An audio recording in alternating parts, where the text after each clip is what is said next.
Good evening mga ka-idol. So gawa tayo ng tutorial mga ka-idol.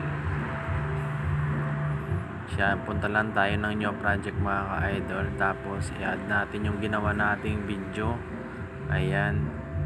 So yan mga ka-idol, hindi pa natin yan, hindi pa okay yan. Lilinisin natin mga ka-idol. So scroll lang tayo ng scroll. Ayan, hanggang sa nagpakita tayo dyan. So i-delete natin yan mga ka-idol. Yan yung sumobra, yung una. So yan, scroll lang tayo hanggang sa dulo kung saan tayo magtatapos yung video natin. So yan, sige lang, abante lang.